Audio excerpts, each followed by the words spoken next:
إن هذا القرآن يهدي للتي هي أقوم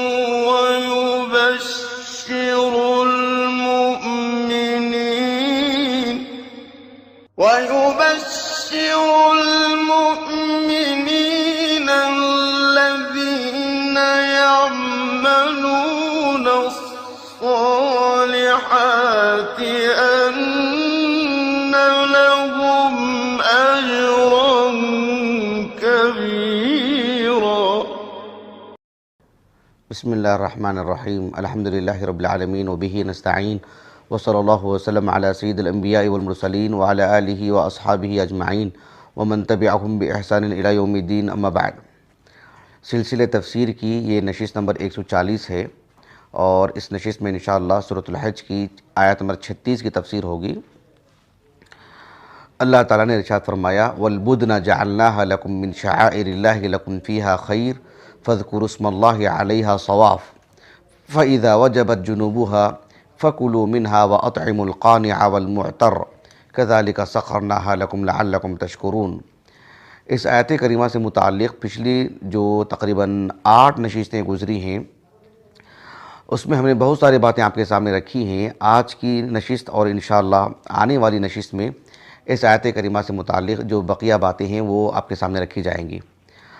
آج کی اس نشست میں بات یہ ہے کہ اللہ تعالیٰ نے فرمایا فَإِذَا وَجَبَتْ جُنُوبُهَا، جب جانور کو یعنی اونٹ کو نہر کر دیا جائے گا اور پھر وہ اس کا جو ہے اس کی حرکت ختم ہو جائے گی، روح نکل جائے گی اور وہ زمین پر جو ہے بالکل پڑا رہے گا.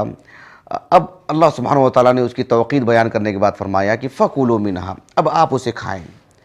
فَكُلُوا مِنْهَا وَأَطْعِمُوا، ان دونوں سے یہ جو دو جملے ہیں یا دو اوامر ہیں اللہ سبحانہ وتعالیٰ کی طرف سے، اس پر گفتگو ہوگی انشاءاللہ کہ فَكُلُوا مِنْهَا وَأَطْعِمُوا. وَأَطْعِمُوا یعنی تم کھلاؤ، لیکن کس کو کھلاؤ؟ القانع والمعتر، اس کی تفسیر آنے والی نشست میں انشاءاللہ. لیکن سر دست یہاں اس پر گفتگو ہوگی کہ فَكُلُوا مِنْهَا وَأَطْعِمُوا. اللہ سبحانہ وتعالیٰ نے کہا کہ علی الفور اس کو کھائیں اور اس کو کھلائیں.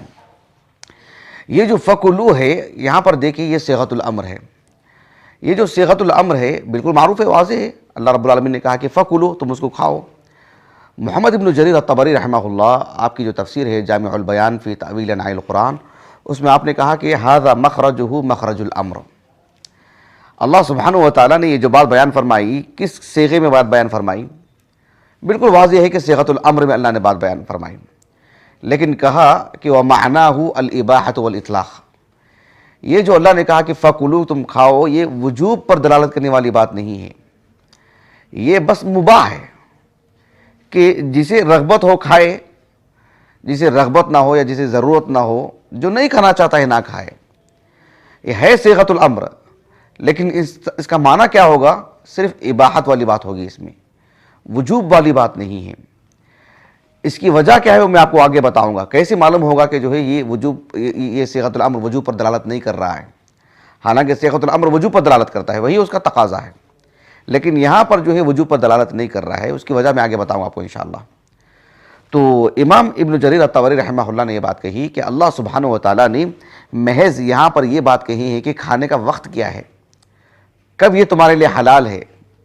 اس لیے کہ زندہ رہتے ہوئے آپ اس کا ایک کچھ حصہ گوشت کا لے کر نہیں کھا سکتے، یا آپ نے ذبح کیے ہیں اور ابھی اس میں جو ہے خون باقی ہے، ابھی اس میں حرکت باقی ہے، تبھی بھی آپ اس کو لے کر کے نہیں کھا سکتے ہیں. کب کھانا چاہیے وقت بتایا گیا اس میں، کہ چونکہ اللہ سبحانہ وتعالیٰ نے یہ بات کہی ہے کہ فَإِذَا وَجَبَتْ جُنُوبُهَا، جب وہ جو ہے فی الحال وہ مذبوح ہے، اسے ذبح کر دیا گیا ہے، نہر کر دیا گیا ہے، اور وہ مکمل طور پر مر چکا ہے وہ جانور، اب تمہارے لیے اجازت ہے کہ تم کھاؤ. یہ بات ہے یہاں پر. تو اس میں وجوب والی بات نہیں ہے، وقت بتایا جا رہا ہے کہ کب کھانا چاہیے. جیسے ہم کہتے ہیں کہ جو ہے ابھی یہ چیز تیار ہے، ابھی چیز کچی ہے، ابھی پکی ہوئی نہیں ہے، اب مکمل تیار ہے، اب آپ کھا سکتے ہیں. کیا مطلب ہے؟ یہ تو چیز وجوب پر دلالت نہیں کرتی، لیکن بات یہاں پر ایک عام مثال کی نہیں ہے، شریعت کی ہے، اللہ کے حکم کی ہے. تو اللہ سبحانہ وتعالیٰ نے اس بات کو بیان فرمایا کہ فَإِذَا وَجَبَتْ، اس وقت کی اگر بات ہو جائے، مکمل طور پر جانور جو ہے مطلب مر چکا ہے، اب تمہارے لیے اجازت ہے، اب کھا سکتے ہیں تم. کہا کہ فَكُلُوا، کہا کہ یہ وَلَيْسَ بِأَمْرِ ایجاب، یہ وجوب پر دلالت کرنے والا امر نہیں ہے، بلکہ اباحت اور جو ہے محض ایک مباح امر، مباح ہے یہ معاملہ، کہ ایک جواز والی بات ہے کہ اب تم کھا سکتے ہیں۔ حافظ ابن کثیر رحمہ اللہ نے بھی اپنی تفسیر میں ایک تو یہ کہا، سلف کی طرف اس کی نسبت دیتے ہوئے ابن کثیر رحمہ اللہ نے کہا کہ اہل علم اس کو ایک مباح ہی کہتے ہیں، بس جواز پر دلالت کرنے والا ہے معاملہ یہ۔ البتہ امام مالک رحمہ اللہ کی طرف اس کی نسبت دی، کہا کہ امام مالک رحمہ اللہ مستحب قرار دیتے تھے، استحباب پر دلالت کی جانے والی چیز ہے کہ اگر کوئی نہر کرنے کے بعد اپنے جانور کو ذبح کرنے کے بعد اس میں سے کچھ حصہ کھاتا ہے وہ، تو اللہ سبحانہ و تعالیٰ کے ہاں اس کے لیے ایک اجر کی بات ہے، باعث اجر بھی ہے۔ کچھ اصحاب علم کی طرف آپ نے وجوب والی بات بھی کہی ہے، بہرحال وجوب والی بات تو مرجو ہے۔ اب مسئلہ یہ ہے کہ عدم وجوب پر دلالت کرنے والا قرینہ کیا ہے۔ اس سلسلے میں ابن جریر الطبری رحمہ اللہ نے اپنی سند سے ابراہیم النخعی رحمہ اللہ کا قول ذکر کیا ہے۔ وہ کہتے ہیں کہ المشرکون کانوا لا یأکلون ذبائحهم فرخص للمسلمین، مشرکین جو ہیں وہ جب اپنے بتوں کے نام پر اعتقادی طور پر جب وہ کسی جانور کو ذبح کرتے تو وہ اس میں سے کچھ حصہ کھانے کو اپنے لیے حرام قرار دیتے، وہ مکمل طور پر اجتناب کرتے۔ اللہ سبحانہ و تعالیٰ نے اس عقیدے کا ابطال کرتے ہوئے، باطل قرار دیتے ہوئے، اللہ رب العالمین نے مسلمانوں کو اس کی رخصت دی۔ یہ نہیں کہ وہ نہیں کھاتے ہیں اب تو آپ کو کھانا ہی پڑے گا کسی طور پر بھی، انہوں نے اپنے اوپر حرام قرار دیا ہے۔ بات حرمت کی نہیں ہے، جواز کی بات ہے، آپ کھانا چاہیں کھائیں، نہیں کھانا چاہیں نہ کھائیں۔ فمن شاء اکل ومن شاء لم یاکل، یہ بات ابراہیم بن نقی رحمہ اللہ نے جو ہے بات کہی ہے۔ یہ ایک قرینہ ہے۔ اس طرح کی قرائن والی جو مثال ہیں، اس قرینے کی جو مثالیں ہیں بہت مل جائیں گے آپ کو شریعت میں، جس میں کسی چیز کا حکم دیا گیا ہو اور اس کی علت بھی بیان کی گئی ہو تعلیل کے ساتھ۔ جب کسی حکم کو تعلیل کے ساتھ جو ہے مطلب ذکر کیا جاتا ہے تو عمومی طور پر وہ یعنی استحباب پر یا جو ہے مطلب اس کی اباحت پر دلالت کرتا ہے، وہ عدم وجوب پر ایک قرینہ ہے وہ۔ اور خصوصیت کے ساتھ جب کسی حکم کو آپ مشیت کے ساتھ بیان کرتے ہیں تو پھر وہ بھی جو ہے مطلب اس کے عدم وجوب پر ایک قرینہ ہے وہ۔ اب میں اس سلسلے میں گفتگو نہیں کروں گا کیونکہ وہ ہمارا موضوع نہیں ہے۔ من شاء اکل ومن شاء لم یاکل، اس طرح کی مشیت جب کتاب و سنت میں اللہ سبحانہ و تعالیٰ کی طرف سے یا رسول اللہ صلی اللہ علیہ وسلم کے احادیث میں ایسی بات ملتی ہے تو پھر یہ جو ہے ایک قرینہ ہوتا ہے اس کے عدم وجوب پر دلالت کرنے والی چیز۔ لیکن ابن عاشور رحمہ اللہ انہوں نے اپنی تفسیر التحریر و تنویر میں ایک اور قرینہ ذکر کیا۔ البتہ جو قرینہ انہوں نے ذکر کیا ہے اس کی اگر متعدد مثالیں ہمیں مل جاتی ہیں شریعت میں، پھر جا کر کے بات بنتی ہے کہ ہاں یہ بھی قرینہ ہے۔ آپ نے بات یہ کہی کہ اللہ سبحانہ و تعالیٰ نے کہا کہ فَإِذَا وَجَبَتْ جُنُوبُهَا، کہا کہ فَكُلُوا، تم کھاؤ۔ کہا کہ اس میں جو صیغہ امر ہے یہ وجوب پر دلالت نہیں کر رہا ہے، اس کے عدم وجوب پر جو قرینہ ہے وہ بہت ہی ظاہر ہے، ایسا آپ نے کہا۔ قرینہ کیا بیان کیا آپ نے؟ قرینہ یہ بیان کیا کہ جو مکلف ہے نا انسان، کہا کہ لِأَنَّ الْمُكَلَّفْ لَا يُفْرَضُ عَلَيْهِ مَدَّاعِي إِلَى فِعْلِهِ مِن طَبْعِهِ، یہ الفاظ آپ نے کہا کہ ایک شخص وہ فی نفسی اس کی کھانے میں اس کی رغبت ہے ہی، کھانے کی طرف وہ پہل کرے گا ہی۔ عید الاضحیٰ میں آپ دیکھو خطبہ ہوتا ہے، نماز ہوتی ہے، خطبہ ہوتا ہے، اس سے پہلے آپ کچھ کھا نہیں سکتے ہیں شرعاً، آپ اس کے بعد جو ہے کھا سکتے ہیں، لیکن اس کے باوجود آپ جو ہے جانور کو ذبح کرنے میں مشغول ہیں اور پھر جو ہے اس جانور سے ہی کچھ حصہ لے کر کے آپ کھانا چاہتے ہیں، تو آپ کی رغبت تو جڑی ہوئی ہے اس سے، مکمل طور پر جو ہے آپ اس سے لگے ہوئے ہیں۔ آپ کو الگ سے دعوت دینے کی ضرورت نہیں ہے، اور بالخصوص یہ وجوب پر دلالت کرنے والی بات ہو کہ لازمی طور پر آپ کو کھانا پڑے گا، مجھے ضرورت ہی ہے اس کی، فطری طور پر میں چاہتا ہی یہی ہوں کہ میں یہ کھاؤں میں، اور ہم یہاں پر زور دے رہے ہیں کہ یہ جو ہے صیغۃ الامر جو وجوب پر دلالت کر رہا ہے یہاں پر اپنے اصل معنی میں، تو اس کی حاجت نہیں ہے، یہ قرینہ آپ نے بتایا ٹھیک ہے۔ لیکن اس سلسلے میں اگر مثالیں اور ملتی ہیں شریعت میں اس کی نظائر ہوں تو پھر جو ہے بات بہت واضح ہو جاتی ہے. لیکن یہ قرینہ بتایا ہے ابن عاشور رحمہ اللہ نے. تو فَكُلُوا بہرحال جمہور اہل علم کے نزدیک یہ جو صیغۃ الامر ہے وجوب پر دلالت نہیں کرتا ہے, یہ اباحت پر دلالت کرتا ہے, جواز پر دلالت کرتا ہے, اور جو ہے یہی راجح ہے انشاءاللہ. لیکن اتنی بات ہے کہ اہل علم کی بڑی تعداد نے یہ بات کہی کہ جو شخص اللہ سبحانہ وتعالیٰ کے راستے میں عید الاضحیٰ کی مناسبت سے یا ایک حاجی یوم النحر میں ایک جانور نحر کرتا ہے یا ذبح کرتا ہے, تو اس کے لیے جہاں جواز کی بات ہے یا مان لیجیے کہ استحباب کی بات ہے, اجر و ثواب کی بات ہے کہ وہ اس میں سے جو ہے کچھ حصہ لے کر کے کھا سکتا ہے, فقراء میں تقسیم بھی کر سکتا ہے, دوسروں کو بھی دے سکتا ہے اور خود بھی کھا سکتا ہے. اور اللہ نے کہا کہ فَكُلُوا, تو جہاں اس کے لیے کھانے کی بات ہے لیکن کہا کہ ایسا جانور جو کہ یعنی کفارے کے طور پر وہ جو ہے ذبح کر رہا ہے, کفارے کے طور پر, یا اس نے حج کرنے کے لیے گیا تھا اور اپنے کسی معاملے کو انجام دیتے ہوئے اس نے نظر مان لی تھی اور اس میں کسی کمی بیشی یا جو ہے نہ ہونے کی وجہ سے یا نظر ماننے کی وجہ سے جو اس کو جو جانور ذبح کرنا ہے, تو اس جانور کو جب ذبح کرے گا اس میں سے وہ نہیں کھائے گا. فَكُلُوا والی جو بات ہے, کیونکہ اس کا تعلق کس سے جڑا ہوا ہے, مناسک الحج سے ہی جڑا ہوا ہے.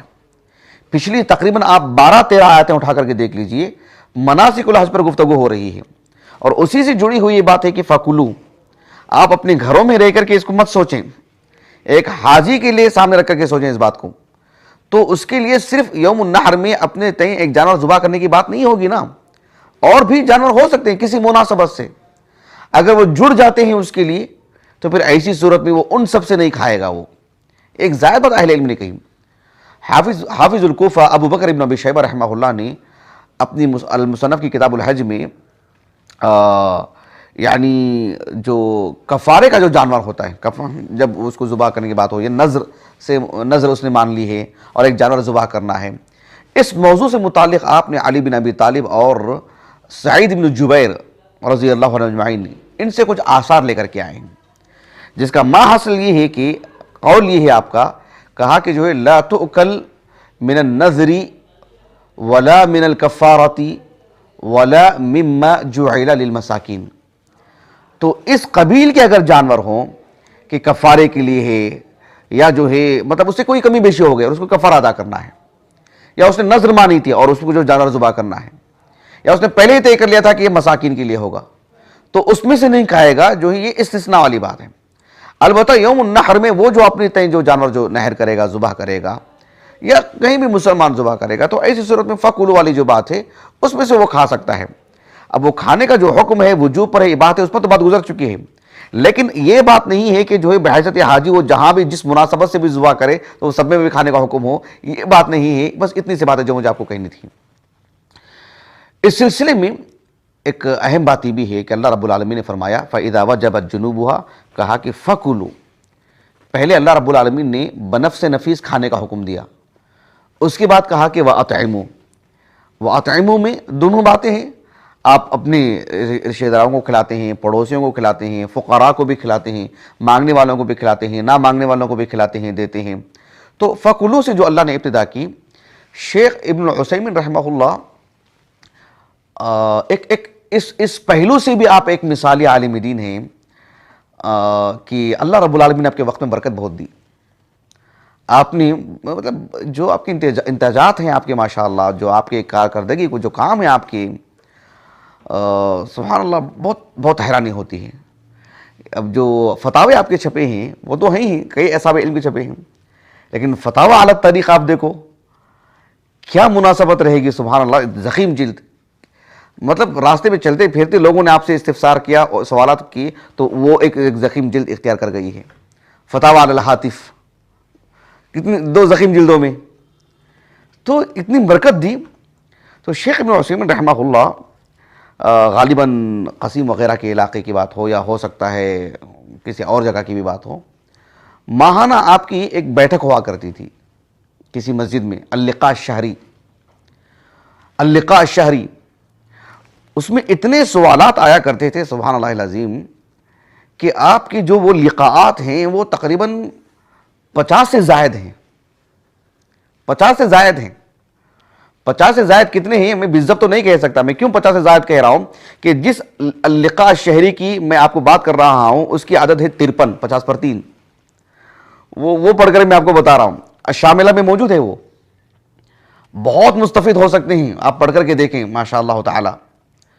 اللقاء الشہری اس کی جو عدد ہے 53، 50 پر 3, اس میں حج سے متعلق کئی ایک سوالات ہیں.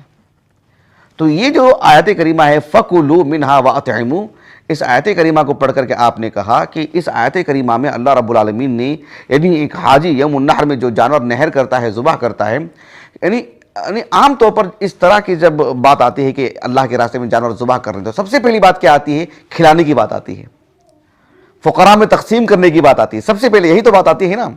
پہلے آپ کھاؤ ایسی تو بات نہیں آتی, کھلانے کی بات آتی ہے نا. جب اللہ کے راستے میں خرچ کرنے کی بات آتی ہے سب سے پہلی بات کس کی آتی ہے؟ کھلانے کی آتی ہے, خود کھانے کی تو نہیں آتی.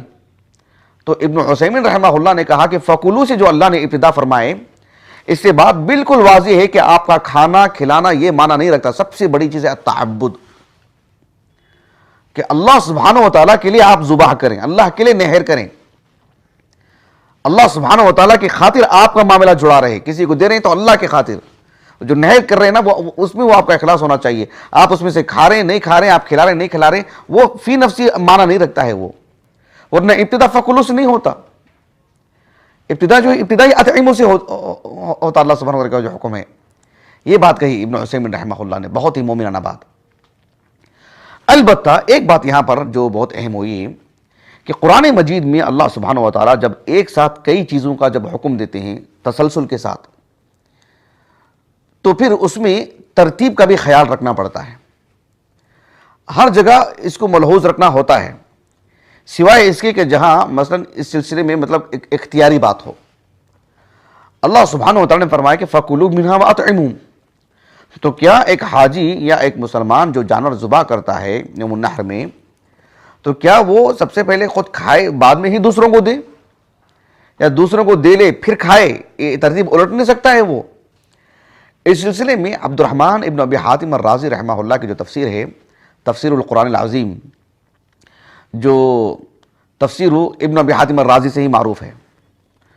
میں نے جب تقریباً آج سے 5 سال پہلے اس تفسیر کو منگوانا چاہا, تفسیر ابن ابی حاتم الرازی کو, شیخ مساعد بن سلیمان الطیار حفظہ اللہ, مساعد بن سلیمان الطیار جو ہے نا, ان کا ایک درس سنا تھا میں. انہوں نے تفسیر ابن ابی حاتم الرازی کی بہت تعریف کی انہوں نے, اور اس کو تفسیر بالمعثور کا ایک شاہکار قرار دیا. انہوں نے کہا کہ رحمک اللہ, کہا کہ تفسیر طبری وہ تفسیر جو ہے نا وہ بالرائے ہے, وہ تفسیر بالرائے ہے لیکن المحمود. لیکن یہ جو تفسیر ابن ابی حاتم الرازی ہے یہ خالص تفسیر المعثور ہے. تو جب میں اس کو منگوایا تفسیر ابن ابی حاتم الرازی, تو جس کو میں نے یہ بات کہی تھی انہوں نے ایسے سنا کہ جو تفسیر رازی چاہیے تو انہوں نے تفسیر رازی بھیج دیا مجھے. خالص وہ تفسیر المعثور ہے, خالص تفسیر بالرائے ہے, بلکہ اس میں الرائے المضموم بھی جو ہے بہت ہے اس کے اندر. بہرحال تفسیر جو رازی ہے فخر الدین رازی رحمہ اللہ کی, وہ بھی بے حد مفید ہے بہت سارے امور میں. قطعاً اس سے بھی بے نیازی نہیں برت سکتے, بس اتنی سی بات ہے کہ آپ منہج اور عقدی اعتبار سے متنبع رہیں, یہ چیز آتی ہے بس. خیر وہ لگیا تو مجھے وہ تفسیر بھی مل گئی. تو تفسیر ابن ابی حاتم الرازی کی جو بات ہے اس میں یہ بات ہے جو میں آپ کو بتانے جا رہا ہوں, کہ عبداللہ بن عمر بن خطاب رضی اللہ عنہ کا ایک اثر منقول ہے. وہ کیا کرتی تھی کہ وہ خود کھانے سے پہلے کسی کو کھلا بھی دیتے تھے, اور لوگوں سے کہتے تھے کہ فَكُلُوا مِنْهَا وَأَطْعِمُوا سَوَاءٌ. یہ دونوں ایک ہی چیزیں ہیں. یہ مقصود نہیں ہے کہ پہلے آپ کھاؤ اور جو ہے مطلب بعد میں لوگوں کو کھلاؤ, یہ نہیں بات ایسی نہیں ہے. تو بات ایسی ہے کہ کیا لفظ ہے کہ کَانَ يُطْعِمُ قَبْلَ أَن يَأْكُلَ مِنْهُ, ایسے الفاظ آتے ہیں. وہ لوگوں کو کھلایا کرتے تھے خود کھانے سے پہلے, اور اس عمل کی وہ توجیہ بھی کرتے تھے. ایسے نہیں کہ وہ ایک عمل صادر ہو گیا ان سے, وہ ایک اس کے اندر ایک طرح کا تعمد ہے. آپ اس عمل کو انجام دے کر کے تنبیہ کر رہے ہیں کہ لوگ اس سے یہ نتیجہ نہ نکال لیں کہ بہرحال پہلے کھائیں خود ہی بعد میں کھلائیں. ایسا نہیں ہے. اس سلسلے میں جو ہے آپ نے یہ بات کہی. اللہ سبحانہ و تعالیٰ نے فرمایا کہ فَكُلُوا مِنْهَا وَأَطْعِمُوا. فَكُلُوا مِنْهَا وَأَطْعِمُوا. اس سلسلے میں ایک آخری بات یہ ہے آج کی اس نشست سے متعلق, اللہ رب العالمین نے فرمایا کہ فَكُلُوا تم کھاؤ، اور اس کے بعد کہا کہ وَأَطْعِمُوا الْقَانِعَ وَالْمُعْتَرَ۔ القانع والمعتر کا معنی مفہوم کیا ہے انشاءاللہ آنے والی تفسیر میں آپ کو بیان کروں گا، لیکن اللہ نے کہا کہ فَكُلُوا مِنْهَا وَأَطْعِمُوا، کھاؤ اور کھلاؤ۔ اس سلسلے میں بعض اصحاب علم نے کہا کہ جو قربانی کا گوشت ہوتا ہے اس کے 3 حصے کرنے چاہیے۔ کتنے حصے؟ 3 حصے کرنا چاہیے۔ یہاں پر ایک کتاب رکھی ہوئی ہے المہذب فی الفقہ الشافعی، ابو اسحاق الشیرازی رحمہ اللہ، 5 صدی ہجری کے ہیں، 5 صدی ہجری کے اواخر کے، 476 ہجری کو سن وفات ہے آپ کا۔ تو اس میں پہلی جلد میں ہے یہ کتاب الحج میں۔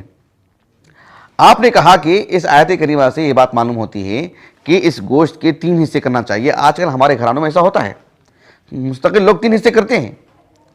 اس کی دلیل کیا ہے؟ کہا کہ فَكُلُوا یہ 1 حصہ، وَأَطْعِمُوا اس کے 2 حصے، کون؟ القانع والمعتر۔ اس طرح سے 3 حصے آپ خود بھی کھائیں اور آپ جو ہے اپنے دوست احباب رشتہ دار اور پڑوسیوں کو بھی دیں، اور تیسرا آپ فقراء وغیرہ کو بھی دیں، کہ 3 حصے ہوئے۔ فَكُلُوا مِنْهَا وَأَطْعِمُوا الْقَانِعَ وَالْمُعْتَرَ۔ حالانکہ اس کی کوئی اصل نہیں ہے، شرعاً ایسا کوئی حکم نہیں ہے کہ گوشت کے اس طرح کے 2 3 4 کو ایسی تقسیم ہو، حسب ضرورت ہے یہ بات۔ حافظ ابن کثیر رحمہ اللہ نے بھی حالانکہ اس بات کو، ابو اسحاق الشیرازی رحمہ اللہ کا تو نام تو نہیں لیا آپ نے، لیکن کہا کہ سلف جو ہے اس سلسلے میں یہ استدلال کرتے ہیں کہ جو ہے مطلب اس کے 3 حصے ہو سکتے ہیں۔ اس سلسلے میں ابن کثیر رحمہ اللہ نے ایک حدیث بھی پیش کی، وہ بہت اہم ہے، ذرا سمجھنے کی ضرورت ہے۔ ایک حدیث مبارکہ ہے جو ام المؤمنین عائشہ رضی اللہ عنہا سے مروی ہے، صحیح مسلم میں کتاب الاضاحی میں، اور وہ بہت مطول ہے، اس کا سیاق ہی الگ ہے اور جو اس میں بہت کچھ باتیں ہیں۔ لیکن یہی حدیث مبارکہ صحیح بخاری کی بھی کتاب الاضاحی کے بالکل اواخر میں ہے، لیکن وہ سلمہ بن الاکوع رضی اللہ عنہ سے، وہ کہ حدیث صحیحین میں ہے، بھلے ہی متفق علیہ نہیں ہے، اور اس کا سیاق بھی جو ہے بالکل الگ ہے صحیح بخاری کا، اور جو صحیح مسلم ہے اس کا سیاق ہی الگ ہے، لیکن مقتضا ایک ہے دونوں کا۔ حدیث کیا ہے جس صحیح مسلم کے حوالے سے میں آپ کو بتا رہا ہوں کہ حافظ ابن کثیر رحمہ اللہ نے صحیح مسلم کے حوالے سے ہی ذکر کیا ہے، لیکن متنبہ رہیں جو میں آپ کو آگے بتانے جا رہا ہوں کہ صحیح مسلم میں کیا ہے کہ اللہ کے رسول صلی اللہ علیہ وسلم کے پاس عید الاضحیٰ کی مناسبت سے کچھ مسلمان آئے، فقراء، غرباء تو بولنا یہاں ایک الگ اصطلاح ہو جائے گی، جو فقراء تھے وہ آئے اور بہت ہی بدحالی تھی۔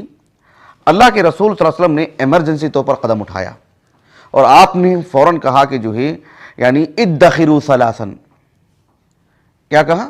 ادخروا ثلاثاً، کہ تم نے جو آج قربانی دی ہے صرف 3 دن کی حد تک آپ ذخیرہ کر کے رکھ سکتے ہیں۔ اب 3 دن کے بعد ذخیرہ کر کے نہیں رکھ سکتے تو وہ گوشت کیا ہوگا آپ کا؟ کسی کام کا نہیں رہے گا۔ مقصود کیا ہے کہ 3 دن ہی ذخیرہ کر کے رکھیں، کہا کہ وَتَصَدَّقُوا مَا بَقِيَ، بقیہ جو بھی ہے آپ جو ہے صدقہ کر دیں۔ اس میں کتنی باتیں ہیں؟ 2 باتیں ہیں۔ ایک بات کیا ہے کہ ادخروا ثلاثاً، ادخروا میں کیا بات آتی ہے؟ ذخیرہ کرنے کا مطلب گویا کہ آپ کھائیں، دوسرے لفظوں میں 3 دن تک کے لیے آپ کے لیے گنجائش ہے۔ پھر کہا کہ جو ہے ثم فتصدقوا ما بقیہ، اور جو باقی ہے آپ سب کا سب صدقہ کر دیں۔ اب صورتحال یہ ہوئی کہ جب دوسرا سال آیا تو صحابہ نے جو ہے مطلب ادخروا ثلاثاً کو ایک شرعی حکم سمجھ کر کے اب اسی مناسبت سے بہت کم جانور جو ہے ذبح کیے۔ اب بڑی مقدار میں جانور ذبح کریں گے تو ہوگا کیا؟ کہاں رکھیں گے وہ گوشت؟ اور رکھیں گے تو پھر کھائے گا کون؟ سب ضائع ہونے والا ہے۔ تو ایک مناسب مقدار میں ذبح کرنے لگے، اور اللہ کے رسول صلی اللہ علیہ وسلم نے دیکھا کہ جانوروں کے گوشت پوشت سے جو اس کی کھال سے جو بہت ساری چیزیں بنتی تھی نا، وہ بھی بازار میں کم آنے لگی ہیں، اس کی مقدار بھی، اس کی شرح بھی کم ہونے لگی۔ جب اللہ کے رسول صلی اللہ علیہ وسلم اس صورتحال سے واقف ہوئے کہ لوگوں نے جو ہے جانور ہی کم ذبح کیے، اور صحابہ سے پوچھنے پر صحابہ یہ توجیہ کر رہے ہیں، آپ نے کہا نا ادخروا ثلاثاً، اس مناسبت سے اب صحابہ نے، اب ہم نے بہت کم جانور ذبح کیے ہیں، اس وجہ سے کہ جو ہے مطلب ہم وہ بقیہ گوشت ضائع بھی ہو جائے گا، پھر اس مناسبت سے بہت ساری چیزیں بازار میں آ بھی نہیں رہی ہیں۔ اللہ کے رسول نے کہا صلی اللہ علیہ وسلم انی نہیتکم من اجل الدافہ التی دفت، وہ جو قافلہ آیا تھا نا، جو فقر و فاقہ اور افلاس کا شکار تھا وہ قافلہ، میں نے اس صورتحال سے نمٹنے کے لیے کہا میں کہ ان کو دیں۔ اب تو اس سال تو وہ نہیں آیا نا، وہ اس سال تو ہے نہیں وہ، تو اللہ کے رسول نے کیا کہا صلی اللہ علیہ وسلم؟ کہا کہ کلو وادخروا وتصدقوا۔ اس میں بھلے ہی 3 حکم ہیں لیکن خلاصہ کلام 2، کہ تم کھاؤ اور ذخیرہ کرو۔ ذخیرہ کس کے لیے ہوگا؟ تمہارے لیے ہی ہوگا، لیکن کہا کہ وتصدقوا، ایک زائد حکم دیا آپ نے، اور تم صدقہ بھی کرو۔ اب حدیث میں اتنی ہی بات ہے، لیکن امام حافظ ابن کثیر رحمہ اللہ نے کہا وفی روایت، کیا مطلب وفی روایت صحیح مسلم، مقصد کیا ہے وفی روایت کا؟ وفی روایت صحیح مسلم کہا کہ کلو واطعموا وتصدقوا، ایسے آپ نے کہا کلو واطعموا وتصدقوا، یہ الفاظ اللہ کے رسول کے نہیں ہیں صلی اللہ علیہ وسلم. کلو وادخروا وتصدقوا یہ رسول اللہ صلی اللہ علیہ وسلم کے الفاظ ہیں، لیکن کلو واطعموا وتصدقوا، کھاؤ کھلاؤ اور صدقہ کرو، یہ رسول اللہ صلی اللہ علیہ وسلم کے الفاظ نہیں ہیں. اس سلسلے میں اس کتاب کے جو محقق ہے تفسیر ابن کثیر جو دبئی سے چھپی ہے نا، اس کتاب کے محقق نے لکھا کہ اس لفظ کے ساتھ کہ کلو واطعموا وتصدقوا، کہا کہ بہذا اللفظ لم نقف علیہ فی صحیح مسلم، صحیح مسلم میں تو ایسے الفاظ نہیں ہیں، ولا فی غیرہ من الکتب، ایسے آپ نے لکھا. اور میں نے الشاملہ کا جو ہے مطلب اہتمام کر کے دیکھا کہ اس طرح کے الفاظ جو شاملہ میں المتون کا جو حصہ ہے اس میں اس ترتیب سے الفاظ ملے ہی نہیں ہیں. اور بات صرف شاملہ کی حد تک نہیں ہے، محققین کی ایک جماعت نے بھی یہ بات کہی ہے. تو اس سلسلے میں متنبہ رہیں. اور اردو دنیا کی اگر بات کرتے ہیں تو حافظ صلاح الدین یوسف رحمہ اللہ، آپ نے حافظ ابن کثیر رحمہ اللہ سے تقریباً یہ سارا اقتباس آپ نے ملخص کر کے ذکر کر دیا ہے، ضمناً یہ حدیث بھی ذکر کر دی ہے کہ کھاؤ کھلاؤ اور جو ہے صدقہ کرو. تو بہرحال یہ ایک طرح کی جو ہے یعنی ایک چوک ہے جسے میں تنبیہ کرنے کے لیے یہ بات میں نے ذکر کر دی ہے. یہ الفاظ جو ہے مطلب ابھی تک تو اس میں نہیں ملے ہیں، شاملہ کے ذریعے سے بھی المتون کی جو فہرست ہے اس میں، اور جو ہے محققین کے وہ جماعت نے بھی یہ بات کہی ہے. اور میرے علم کے مطابق اس پر نقد نہیں ہوا، میں نے گوگل میں بھی چیک کرنے کی کوشش کی. خیر یہ ایک بات ہے کہ جو ہے حافظ صلاح الدین یوسف رحمہ اللہ نے البتہ اتنی تنبیہ ضرور کر دیا آپ نے کہ اس طرح کی تقسیم کہ 3 لوگوں کو دینا چاہیے، دو حصے کرنا چاہیے، 3 حصے کرنا چاہیے، نہیں، حسب ضرورت. سب کا سب آپ ہی کو کھانا ہے آپ ہی کھاؤ، سب کا سب آپ کو دینے کی ضرورت پڑ جا رہی ہے کسی مناسبت سے دے دو، آپ کبھی آپ کو 3 تقسیم کرنی پڑے 3 کر لو. لیکن یہ کوئی شرعی حکم نہیں ہے، یہ کوئی مطلب شرعی اعتبار سے کوئی استخراج کا حکم نہیں ہے. یہ اہل علم کے استنباطات ہیں، آراء الرجال ہیں. اس کو ایک دین کا حصہ سمجھ لینا اور اس بنیاد پر آج ہمارے پاس جو ہے گھروں میں 3 حصے جو تقسیم کیے جاتے ہیں اس کو ضروری سمجھ لینا بہرحال یہ مناسب نہیں ہے. واللہ اعلم. اللہ تعالیٰ سے دعا ہے کہ اللہ رب العالمین ہماری اس نشست کو، ہمارے اساتذہ، ہمارے والدین، ہمارے کل معاونین، ہمارے مشاہدین، ہمارے اہلیہ، ہمارے فرزندان، ہمارے لیے اللہ تعالیٰ ذخیرہ آخرت کرے، ہمارے حسنات میں شمار فرمائیں. ہمارے معاون خاص حافظ ابو عوانہ سید عبد المتین ابن منیر کو اللہ رب العالمین علم نافع سے نوازے، ان کے لیے اللہ رب العالمین ذخیرہ آخرت کرے. سبحانک اللہم و بحمدک، اشہد ان لا الہ الا انت، استغفرک و اتوب الیک.